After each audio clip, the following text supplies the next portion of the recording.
Howdy folks, it's time for some sports card talk, or in this case some non-sports card talk. I'm doing a VR today for John Mangini, and congratulations Mr. President Mangini. I just wanted to do a VR to say how to make the hobby great again. And to me, one of the ways to make the hobby great again would be to have a focus or for me to be an advocate for low-cost non-sports cards, because low-cost non-sports cards, they're fun, they're affordable, and they're a way to make the hobby great again. So I just wanted to show off a few non-sports cards for John Mangini. But before I do, I want to give a shout out to a channel. My shout out is for Brian Hodges 1455. Brian he knows how to make the hobby fun. He collects everything that's neat, and he doesn't worry about the most expensive stuff in the world. And he's a perfect example of how to make the hobby great again.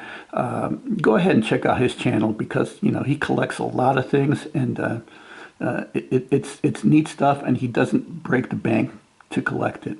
So anyway, getting back to me being an advocate for low-cost non-sports cards, they can be a lot of fun. Like, you've got this concrete mixer truck card from the 50s. Here you have a card of Yuri Gagarin. He was the first man in space. And here's Alan Shepard. He was the first American in space. So there's a nice little vintage card from the 60s. This is a card from, it's a Kant Cocoa chocolate card of Confucius. This is probably from around 1900. Again, this is a low-cost card, but it's a pretty neat little card, and it's a fun card to have. I mean, nobody's going to remember who the third baseman for the Mets was 100 years from now, but people will know who Confucius was 100 years from now. So, cards like this are pretty cool. And like I said, they're affordable. I always like this one here. This is Boris Karloff from when he was played in the movie The Mummy, classic 1930s horror movie, sci-fi movie. So cards like this are cool. Like I said, and they can be had pretty inexpensively.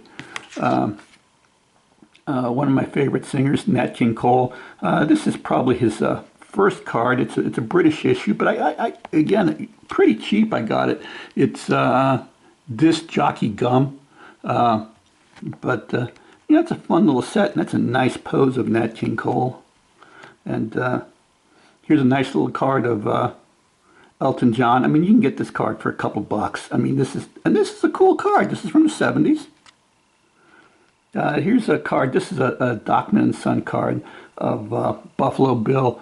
I mean, it's not his most expensive card, but it's pretty neat. The artistry on this card is great. Those Dockman & Son cards from around, I want to say 1910, 1912 era. Pretty neat little cards. Here's a card of Charles Dickens. So since Christmas is right around the corner, and The Christmas Carol, famous author of that. But here's a card from him. This is this is an Ogden card, so this is probably about 1900. Here's a Jules Verne card. I like science fiction, and I was a big fan of Jules Verne growing up. So I mean, this is a nice card to have. Again, you can get these cards for a couple bucks. None of these break the bank, really. You just got to look around for them. This is A.H. Milne. A.A. Milne, I'm sorry. He wrote the Winnie the Pooh series. Basically, he's Winnie the Pooh's dad. So, that's a nice little card there. This is, I believe it's an Australian issue. It's Vita Brits. It's of General Eisenhower. This is after World War II and before he became president. It's a cute little card. Another way you can go is flag cards. I mean, flag cards are neat. This is a Player's Cigarette USA flag card.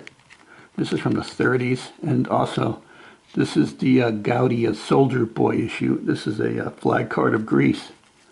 And or you could go into like trade cards. This is from late 1800s, early 1900s. This is a card of the painter Raphael.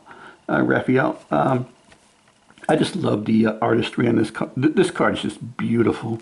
It's just the way it shows off, and it's a French trade card. But again, I got this for a few bucks, and it's just a way to make the hobby great again. Is just by going out and collecting non-sports cards that are low cost. I mean, you can find people. I mean, people are going to remember Raphael, 100 years from now. They're going to remember Eisenhower, Milne, Jules Verne. I mean, people still remember Jules Verne. But, like I said, third baseman for the Mets, who's going to remember them years from now? Dickens, Buffalo Bill. I mean, an icon in America. Elton John, I mean, hugely popular entertainer, and he will be years from now. Same with Nat King Cole, a classic, Boris Karloff, Confucius, Alan Shepard, Yuri Gagarin. Anyway, people, collect what you like. Don't collect what other people tell you to collect, and just have fun with the hobby. Make the hobby great again, and it doesn't have to break the bank. And please check out John Mangini's channel. He's now our president in the hobby, so I guess we're obligated to check out his channel or else the MAGA people will come out against us. So anyway, also check out Hodges at 1455. He has great content, and he's just a fun guy to watch. So people, check out Hodges at 1455 and John Mangini, and have fun with the hobby. Let's make the hobby great again, okay? And we don't have to break the bank. Thank you very much. And people, have a happy Thanksgiving. Thank you. Goodbye.